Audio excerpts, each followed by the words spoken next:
Hey guys, let's get right to it. Good to see your faces. Tabitha, hey, how's it going? There's Linda. Quick announcement for next week. Next week's call will be pre-recorded, and so just watch for that to get sent out Sunday morning. Um, and I think that's the only announcement. Yeah, I think that's it.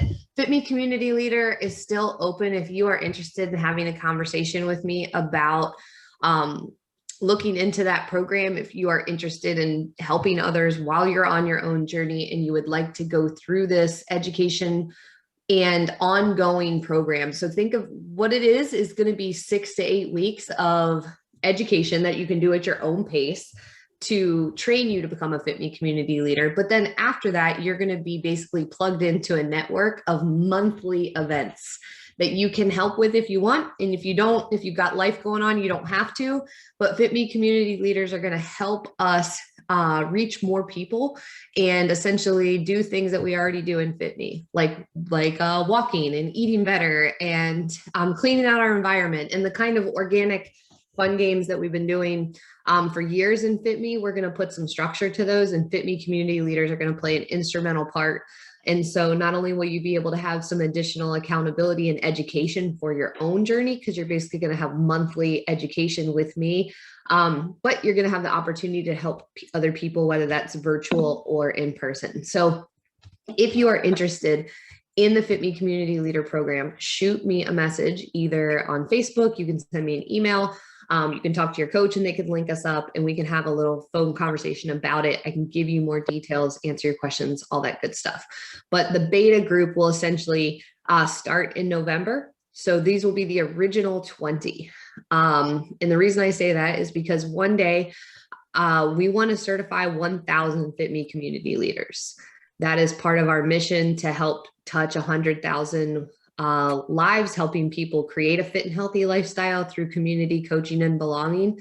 And so one day there will be 1,000 Fitme community leaders helping people walk more and eat better and do the things that we do. But this initial group will be the original 20. You guys will be almost like founding members, the people who are a part of it, and help build what's to come. And so if you are interested, yes, Megan, you're already a part of that group. If you are interested in that, again, you do not have to be at the destination. You do not have to have all your ducks in a row. In fact, I actually like that you're still doing your thing. You're still learning, you're still growing, because that's very compelling for people who are just getting started. They don't want to feel like, the person helping has it all together or that they've never struggled. So you doing your thing at the same time, that's what community is. And so if you are a community leader in other parts of your life, at your church, at your work, at your, in your friend group, at the PTA, whatever, this might be something that would, fit into that box for you. So anyways, the beta group, that original 20, we're about at 12 right now. So I've got 8 spots left, and we will start in November. So if you're thinking about it, you've got about 2 weeks to chat with me about it. So shoot me a message and let me know. And I think that's it for announcements. So we are going to talk today about a little bit about food labels. I want to give you some information about like some actual nutrition science that I feel like would be helpful for you. But I think what it's going to do is inform some of your choices, particularly around snacks. So, one of the conversations that we have at the very beginning of everyone's time with Fitme is, around snacks. It's on the assessment. Like, how confident are you at building healthy and balanced snacks, and how consistently do you eat them? But almost always it's like, well, what do I eat as a snack? And most of the time we default to the things that we think are snack food. So if you go to the grocery store and you walk through the snack food aisle, it is a disaster. So the snack food aisle is basically just marketing for packaged foods, right? We've been conditioned since we were little kids for snack time, for like feeling snacky, for need a snack. Like, I mean, think of all the marketing messages that just probably, popped into your head when I was saying all of that. That is typically what we think of when we think of snack food. But one of the things that I've noticed, and I know a lot of the other Fitme coaches have noticed, is when we switch into more quote healthy choices, like more whole food choices for snacks, we tend to default to ones that are fat based. Which, first off, let me tell you, dietary fat, so the fat in your food, is really important. It's good for your body. But what I want to show you tonight on this coaching call is why snacking on primarily like fats, like nuts, can be problematic. And first off, let's just say that you have permission to completely throw out the word snack. Like if that word is not serving you because it's making you feel like you need to have something that feels like a traditional snack, then throw it out. Most of the time when I'm giving advice on snacks, I'm saying, hey, like think about Fitme plate, just like maybe a smaller portion size. Why not have it be just as quality as your dinner, but just in 2 o'clock in the afternoon? Like who says it needs to look like snack food? So you can just completely let that go if that's helpful for you. It can just look like the food that you eat, but it could be, you know, at a quote snack time. But if you're going to nail your snacks, like what you really want to think about is, are they balanced? Like, do they have protein? Do they have the right amount of, like, do they have a good balance of protein, fat, and carbs? Maybe did you get some veggies in there? Are we eating because we're actually hungry and we need some fuel, or are we eating because we're stressed, we're tired, we're annoyed, we feel snacky, all of those things. And so that's kind of the beginning of this before I get into the actual food labels is one, let go of the word snack if it's not helpful for you. Two, the snack food at the grocery store is pretty much all designed just to be marketing. It's not really that great for you. I mean, just take a peruse down that aisle if you want. And then three, when we shift to snacking on more quality things, sometimes we default to things like, oh, I'm just going to get a couple handfuls of nuts, which isn't the worst thing, but I want to explain why that might not be working for your goals. And so that's what I want you to walk away with tonight is some more information. So we're going to get a little basic on the nutrition science. So protein and carbs are 4 calories per gram. You don't have to remember that. Just know that it's true. Fat is 9 calories per gram. So what that means is essentially a smaller amount of fat is going to be more calorie dense than a larger amount of carbs. So I want to show you exactly what I'm talking about. So I have this rice right here, okay? White rice. And if we look at the back, we're going to look at the food label. It has 40 grams of carbs. This is primarily carb, right? When we talk about Fitme plate, we usually say that rice is in that carb category. So if I look at what else is in here, it does have some fat. It has 2.5 grams of fat. And it does have a little protein. It has 4 grams of protein. But primarily, these calories are coming from carbs.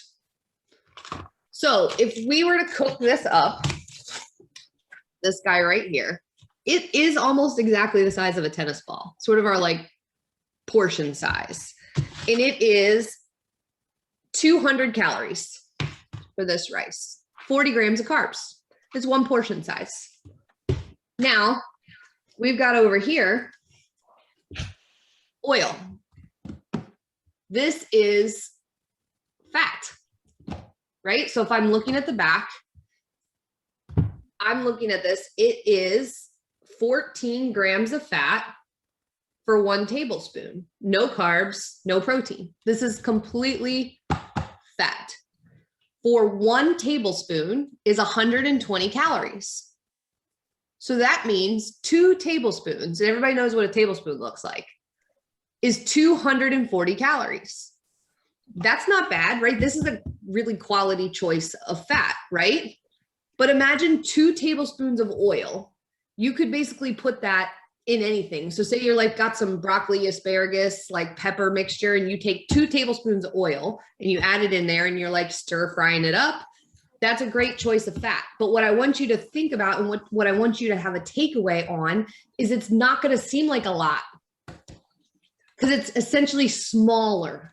It is less food for more calories because fat is 9 calories per gram, where carbs is only 4. So you're basically going to get more volume from this. Here's the takeaway though. It's not don't eat fat. You need the fat. This is a great choice. I would love for you to cook your vegetables in this.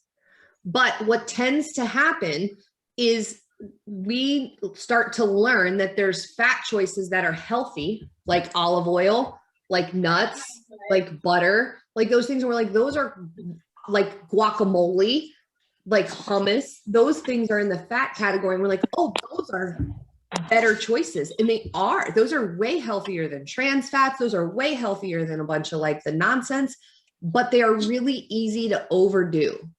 So your takeaway, the reason that we're talking about this, one, I want you to have this information, but I don't care. I literally do not care if you remember that it is 9 calories per gram of fat. I do not care. You don't need to remember that. What you need to remember is the illustration that 2 tablespoons of this fat is 240 calories. In 1 tennis ball size portion of rice is 200 calories, which means that if you are trying to create a weight loss season, if you're like, one of my goals is weight loss. Do you know that to create weight loss, we actually only want to be in a 300 to 500 calorie deficit? Like, we're getting very nutrition sciencey today, but you guys need this information. 300 to 500 calories. That's basically like subtracting 1 snack, right? Like, that's basically what we're talking about. Or changing your portion sizes a little bit. That's the deficit that creates sustainable weight loss. So if you are handful snacking on nuts, but you feel like you're doing everything else right, you're like, I'm walking, I'm eating Fitme plates, I'm paying attention to my portion sizes, and I'm snacking on nuts, guess what? You might be eating 500 calories of nuts and not even realize it and not be in that deficit anymore. You actually could gain weight. So when you're pregnant, they actually tell you don't need to eat for 2. You just need to eat 300 to 500 more calories a day. Why? Because that's how much you need to gain weight. 300 to 500 more calories a day. So that's 2 tablespoons of olive oil.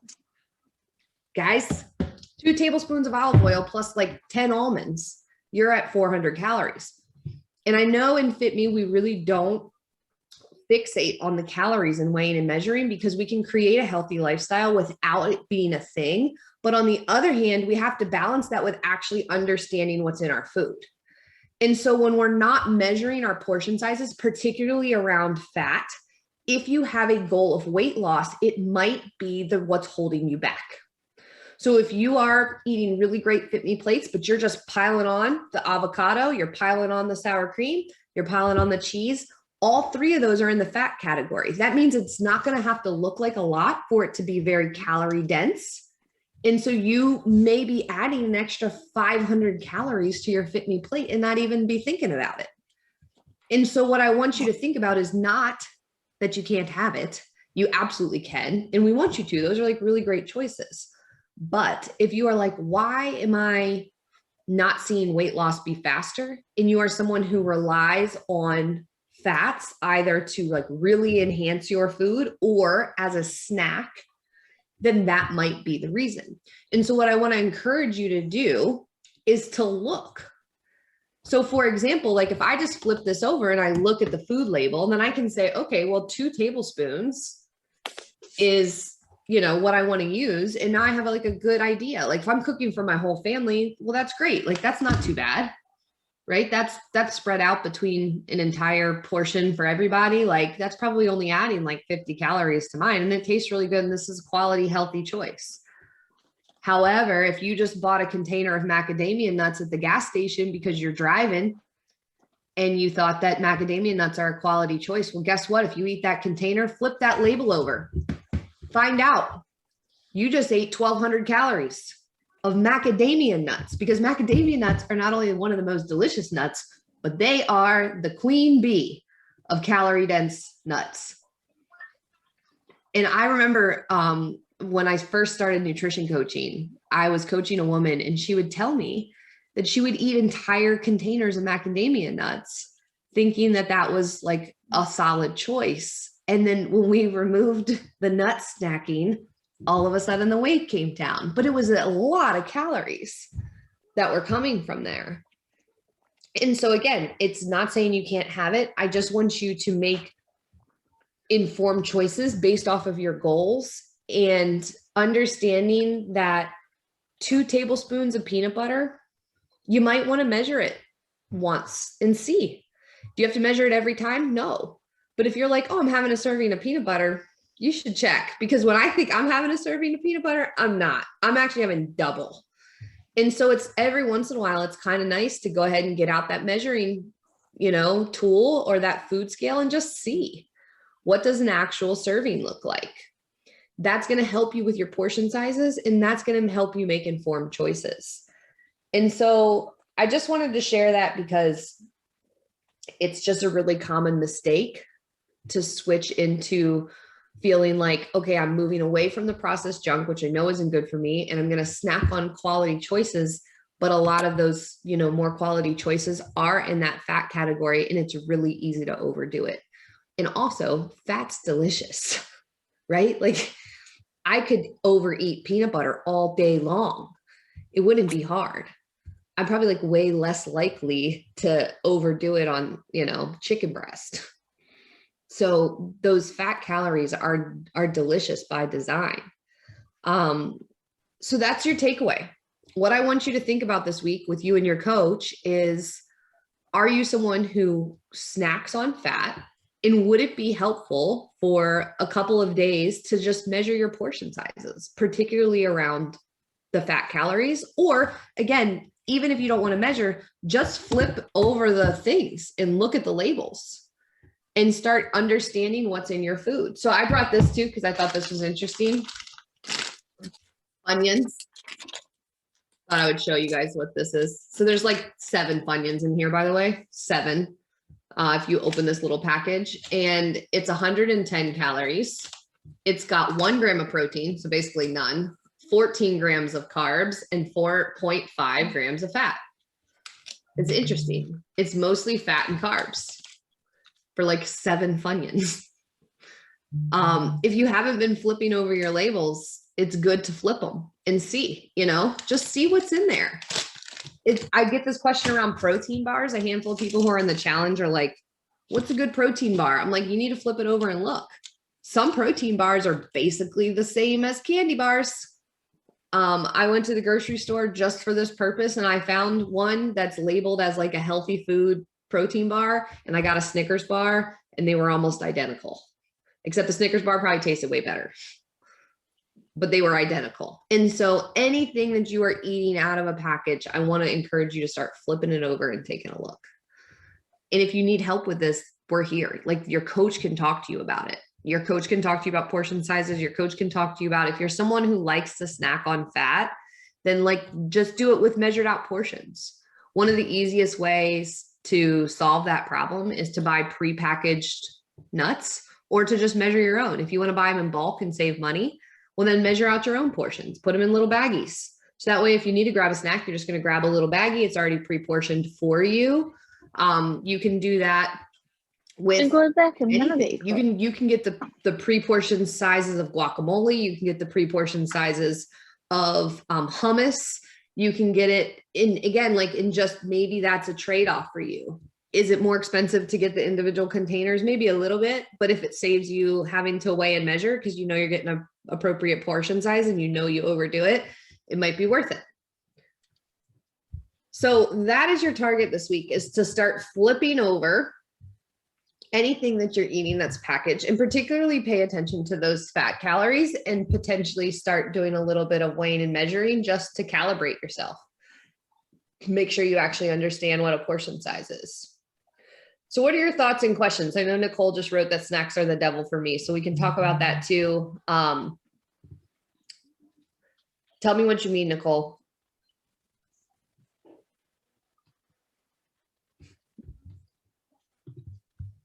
Sorry, my phone was acting up.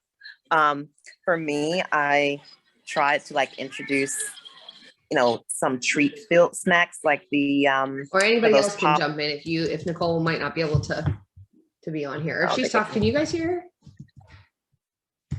Yeah, she's just a robot a little bit. You guys can hear Nicole, but I can't hear Nicole. Right now I can't hear her, but I did hear her. Isaac, Now I can't hear her. tell me something. Somebody else talk. Can you hear me? Entire time. Christy, can you hear me? I can hear you, Amy Heap. This is Linda. Oh, hi. Christy cannot I hear have me. no speakers. Well, I'll share while she can't hear us. So one of the things that I remember when I was doing macros was like at first it was so hard to stay within my fat. Maybe my volume's all the way down, but my thing is dead. And hold on a second. She's still trying.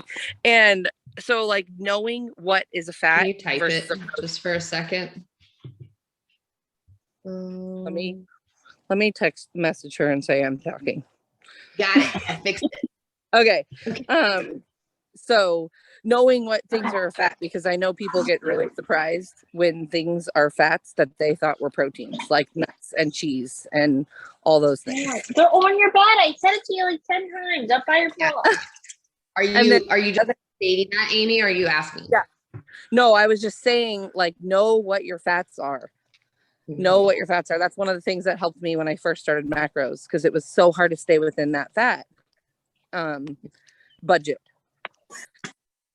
And then the other thing is, I can't remember when Molly said this, but she said it's been years. She said, and it just hit me so good. It was probably on one of our coaching calls. She said, snacks are to satiate you, not to make you want to eat something else. And that was such a good perspective for me, because it's true. Like you said, it can be a mini Fitme plate. Mm-hmm. And we've And so really that helped. Snack is just a word. It's just a word that we've been told is applied to like the time in between meals that we eat. And we've practiced snacking since we were little. I mean, who had snack time at school? We all had snack time. Like, snacks are something, again, that, like what you just said, it can be very satiating. Like they should satisfy you or meet a need potentially around food, fuel. Nicole wrote that I tried to introduce snacks, but I get off track very quickly and can't control portions. I did better with snack Fitme plates of smaller meals. I mean, honestly, that's what I recommend for people. It's like, if you're hungry in the middle of the afternoon, we'll make a mini Fitme plate. That's going to make you satisfied. That's going to fill you up. It's going to be quality food. It's going to be balanced. It doesn't have to look like what we've been told snacks are supposed to look like. And you know what? If you're like, that Fitme plate, that half of a Fitme plate sounds gross, I don't want to eat that, but you normally would like it. Well, then guess what? You're probably not hungry. You're probably something else. And it's okay to just say that. Like, it's okay to be like, well, what am I? Am I sad? Am I tired? Am I stressed? Am I depressed? Am I sick of people? Am I just having cravings because I skipped lunch? Like, it's okay to just check in with that snack urge. But I think, like Nicole, some people do better without snacking, without even having it, just saying it's a Fitme plate. Been at the top of the steps here. You know, having it be a small Fitme plate, and then not even thinking about it like snacks.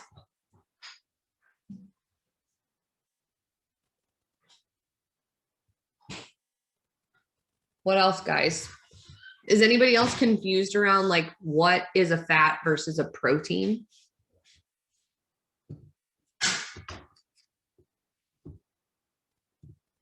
If you are, it's okay, because it can. Quick question.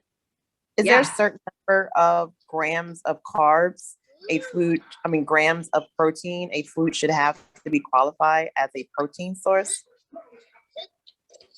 It's so they not always to be say like certain things you have to eat too much of, or like hummus, I think used as an example, like you have to eat like a bucket of hummus to get a real protein portion. Yeah, so that's a good question. You know, there's protein. It doesn't mean that there's not protein in hummus. It doesn't mean there's not protein in nuts or cheese or dairy. There is protein. Your body will use it just like other protein. The thing is that when we're trying to create the balance of nutrition that our body does best with, we definitely need to emphasize and get enough protein, right? So when we talk about metabolism stuff, we're always talking about how do we build and maintain lean muscle. One is strength training. The other piece is having enough protein. And so if we need to get enough protein, but we don't want to have too many calories, because we know if we overeat calories, then we'll gain weight. So we need that balance. That's why, Nicole, it can be tricky if we rely on foods that are primarily the fat foods like hummus or nuts as our protein source, because in order to get enough protein, you would have to eat a lot of it. And because of that, that would be more than your body needs for fuel. And so what I like to think of is if we're trying to get, between 20 and 30 grams of protein at each meal, that would be, in my mind, a good place to start. Getting it from hummus is going to be tricky. You can go look and see how much hummus would you have to eat to get 20 to 30 grams of protein. So it's not impossible, but that's one of the hard things. And that's one of the hard things for people who are plant-based. It is very challenging because they have to be very particular about where they're getting their protein. And they also have to make sure that it's not like super heavy on the carbs all the time, and that they're getting enough protein. That's why it takes a lot of work and needs a lot of support to go plant-based, because you are going to have to invest time in figuring out what foods work for you and have a good balance. So it's not impossible at all. It's just a little bit tricky. Mary said she missed a portion of this chat. What are my top 3 favorite protein rich snacks? Chicken legs, hard-boiled eggs, and Greek yogurt. Those are easy ones too. Like those are things you can grab and go from your fridge. And they have a lot pork of chops are protein. mine. Pork chops. Yeah. Yeah, protein rich snacks. And to be fair, I do grab a protein bar on occasion, but I'm very particular around what is in it. Like I look at the labels and I want it to have at least 20 grams of protein. And so, but I try to use those only when I'm like traveling or like really busy, kind of like as a last minute. But at home, chicken legs, Greek yogurt are 2 of my favorites. Hard-boiled eggs, shredded chicken, smoked salmon. Rose, you have your hand up. You can type it in there or you can unmute, whatever's better.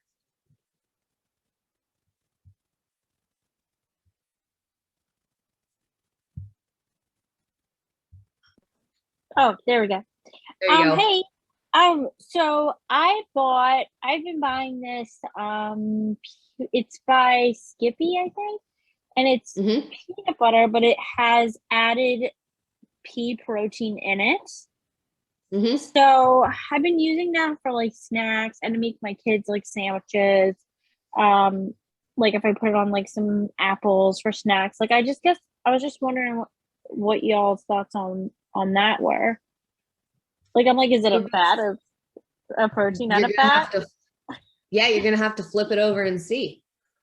Yeah. That's going to be the takeaway for this for everybody is like, what I would like you to do is just flip it over and look at the label and see like how much fat is in there versus how much protein, what's the serving size, and go ahead and measure out that serving size to see if that's what you've been doing. If it's got added protein, that's probably a positive, but it's still something that's easy to overdo in my mind if it's peanut butter. Good peanut butter all day. So I know that doesn't quite answer your question, Rose, but there's no black and white on it. It's like, it's not that it's good or bad. It's just, is it fitting into your goals? And are we making informed choices? Do we understand what we're eating? Any other questions, guys? So what I want you to think about this week, again, is what part of your target is to self-assess and start flipping over packages, look at the labels, see what's inside. If you don't understand, that's fine. that's what we're here for. Your coach is literally here to help you. And good questions like Rose has, like, does this work for me? I think is a perfect thing to ask this week. And so walk away from this call. One, you learned a little bit, right? We learned that like fat calories are actually take up less space than carb and protein calories. And because of that, it can be really easy to overdo them because it's calorie dense. That's what that word means, right? Like calories spread out versus calorie dense. Fat calories are calorie dense. And so a little goes a long way, and using portion sizes, particularly for our fats, can be really important especially if your goal is weight loss.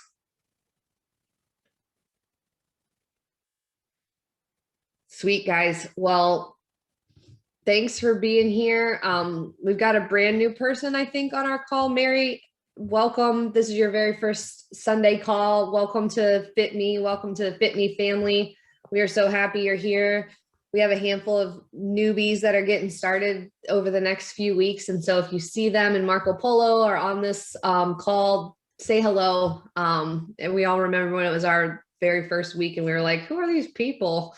Like, so just go ahead and reach out. But Mary, we're so pumped that you're here. And thanks, guys. Good job being here. If you need anything, just reach out. I just want to say, Mary's my girlfriend. She just lives right down the way. We get together very often. And she made me, the coat, the jean jacket that I made with or that I wore with the birds on the back. I love that jean jacket. We made it. What? Well, I can't wait to meet it, Mary in person. And yeah, welcome. We're so happy you're here. So, and I want to Fitme jean jacket. So on my list, but all right, guys, have a wonderful week. Talk to you soon. Bye.